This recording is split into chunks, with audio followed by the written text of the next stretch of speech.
नमस्कार, पीके भी maths YouTube channel में आपका स्वागत है। मेरे प्रिय साथियों, आज हम आप 10th क्लास का संस्कृत लेकर आए हैं। चैप्टर है तृतीय पाठ यानी तीसरा पाठ अलस कथा।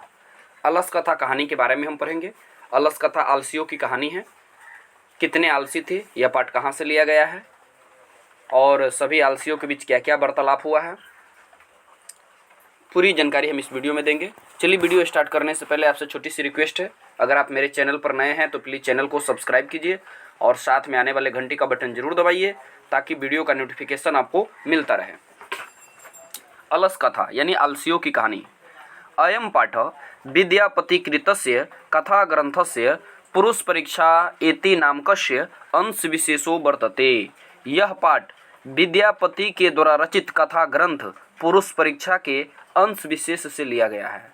कहने का मतलब है यह पाठ कहाँ से लिया गया है, तो पुरुष परीक्षा ग्रंथ से। पूछेगा अलस कथा पाठ कहाँ से लिया गया है, तो पुरुष परीक्षा ग्रंथ से लिया गया है।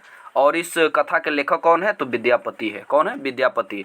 और विद्यापति कौन थे, तो विद्यापति मैथिली कवि थे। कौन थे, मैथिली कवि थे। चलिए आगे बढ़ते हैं।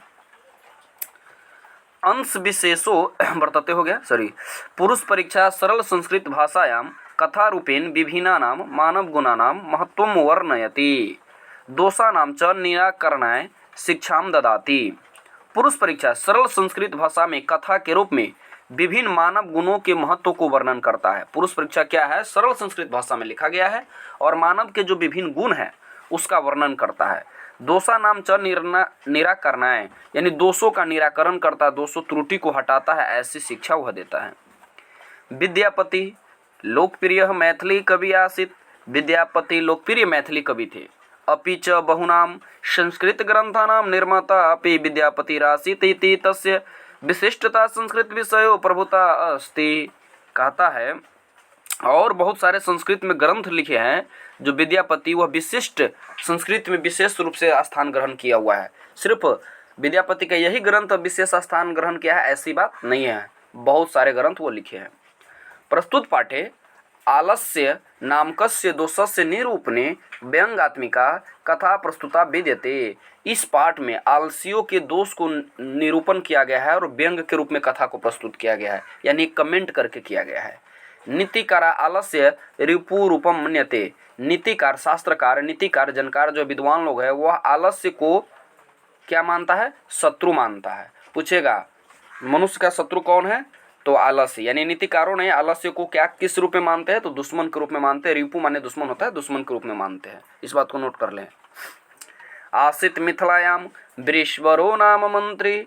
मिथिला में वृषवर नाम का क्या था, मंत्री था। पूछेगा मिथिला का मंत्री कौन था, तो उस समय मिथिला का मंत्री वृषवर था। इस बात को नोट कर लेंगे। स च स्वभावत दानशीलः कारुणिक च सर्वेभ्यो दुर्गतेभ्यो अनाथेभ्यो च प्रतिहम इच्छाम भोजनम दापयति। वह स्वभाव में दानशील, दयावान, सभी संकटग्रस्तों, अनाथों को प्रतिदिन भोजन दिलवाता था। यानी उसके राज्य में जितने भी अनाथ थे, दुर्गति वाले थे, यानी एकदम नीच कुल समझिए, और जिसके खाने पीने की दिक्कत हो उस सब को प्रतिदिन फ्री में भोजन कराता था।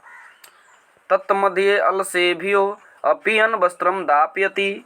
और तो भोजन कराने के बाद क्या होता था, आलसियों में वस्त्र का दान किया जाता था, अन्न और वस्त्र का दान किया जाता। यत् कहा गया है निर्गतीनाम च सर्वेषाम आलसः प्रथमो मतः किंचिन क्षमेते कर्तुम जठरानो अपि वहिना। कहता है कुछ नहीं करने में समर्थ पेट में अग्नि के कारण आलसियों का प्रथम विचार। यानी कहता है कि सब निर्गतियों में, यानी बहुत सारे जो निर्गति लोग हैं उसमें सबसे मेन कौन है, तो आलसी सबसे प्रथम होता है। और आलसियों के बीच अन्न वस्त्र दान करवाता था कौन, तो वृषवर करवाता था। और कहता है कि उसके बाद आलसियों को जो भोजन फ्री में मिल जाता था उसको सुनकर दूर दूर से लोग भोजन ग्रहण करने आते थे। यानी निर्गतियों में सबसे प्रथम कौन है, आलसी है। और पेट का भूखा आग 3 प्रकार का होता है, जठरानल, बरवानल और दवानल। एक जंगल की आग होता है, एक समुद्र की आग होता है, एक पेट की आग होता है। और पेट का आग क्या क्या न करवा देता है जिसका कोई जवाब ही नहीं है। ततो अलस पुरुषाणां तत्र इष्टं लाभं श्रुत्वा बहु वस्तु सुंद परिमृजास्त्र बर्तुलीलाभ बर्तुभ्यु यतः।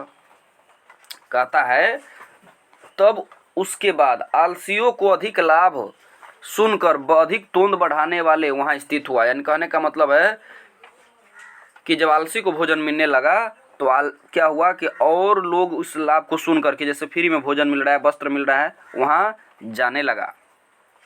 स्थिति सौकर्य मूला ही सर्वेशाम अपि संहते सजाति नाम सुखम दृष्टवा के न धमंती जंतवा। कहता है अपनी जातियों को सुख देखकर कौन से प्राणी सुविधाजनक स्थानों पर ठहरने के लिए नहीं दौड़ते। यानी कहने का मतलब है जो भी सुनता था कि फ्री में भोजन मिल रहा है, वस्त्र मिल रहा है, तो वह दौड़े दौड़े चला था। सभी चाहता है कि बिन कमाए हम खा ले। तो उस तरह से जो भी आलसी था, जो तो दौड़ कर आता ही था, कृत्रिम आलसी भी लोग आने लगा। पश्चात अलसानां सुखम दृष्ट्वा धूर्ता अपि कृत्रिमालस्यस्य दर्शित्वा भोजनम भोज्यम ग्रहन्ति। कहता उसके पश्चात आलसियों को सुख देखकर धूर्त लोग कृत्रिम आलस दिखाकर भोजन ग्रहण करने लग गए। तदंतरम अलसलायाम बहुद्रव्यम दृष्ट्वा तत्योगी पुरुषे पृष्ठम। कहता है तब उस अलसला में क्या हो गया, बहुत अधिक धन खर्च होने लगा। पहले जो रियल आलसी था वही आता था, 2 गो 4 गो 5 गो रहता था, लेकिन अब क्या है कि रोज समझिए 100 1000 इस तरह से आलसी आ रहा है। यानी अब बहुत अधिक धन खर्च होने लगा है। तब खर्च होने को देखकर क्या हो गया, योग्य जो पुरुष थे, उसका जो कार्यकर्ता था वीरेश्वर का, उन लोगों ने विचार किया।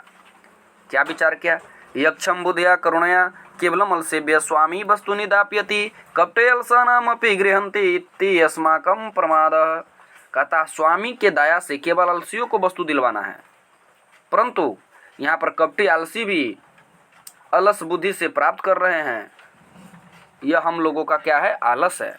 कहता है हम लोगों के लिए मालिक ने बोला है कि सिर्फ आलसी को ही खाना देना है, लेकिन यहाँ पर तो कृत्रिम भी आकर भोजन ग्रहण कर ले रहा है। यह हमारे लिए क्या है, आलस की बात है।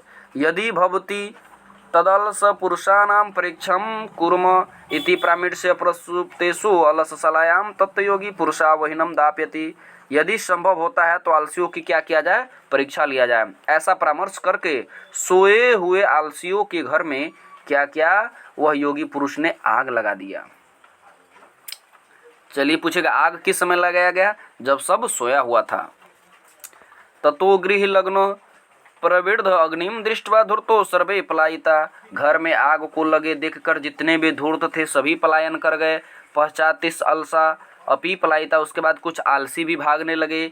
चत्वारः पुरुषा तत्रैव सुप्ता परस्परम आलापयन्ति। लेकिन 4 पुरुष सोया हुआ था और परस्पर बातचीत करने लगा। पूछेगा जब आग लगाया गया तो कितने आलसी बच गए, तो 4। यानी कहने का मतलब वास्तविक आलसी की संख्या कितनी हो गई, तो मात्र 4 है। क्या परस्पर बात कर रहा है, देखिए बात को नोट कर लीजिएगा आप।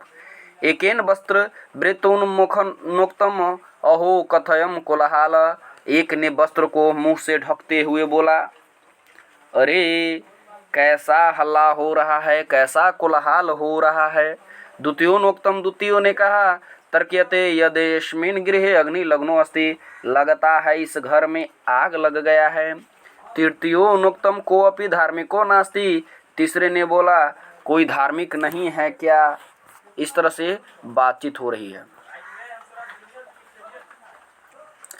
य इदानीं जल द्रव्यशोभी कटरवासनम प्राप्नोति। कहता है पहले ने बोला कैसा हल्ला हो रहा है, तो दूसरे ने बताया क्या कि लगता है इस घर में आग लग गई है। तो तीसरे ने क्या बोला, तीसरे ने कहा कोई धार्मिक नहीं है। तीसरे ने बोला कोई धार्मिक नहीं है कि जो जल से भीगा हुआ चटाई से ढक दे और आग को बुझा दे। तो चतुर्थनोक्तम, चतुर्थ ने बोला अये बचाल कति वचनानि वक्तुम शक्नोति तुष्णीम कथम न तिष्ठत। अरे बचाल कितना बोलते हो, चुपचाप क्यों नहीं रहते, चुपचाप सो नहीं होता। देखिए इस तरह से आलसी। प्रथम आलसी ने बोला कैसा हल्ला हो रहा है, तो द्वितीय आलसी ने बोला लगता है घर में आग लग गया है।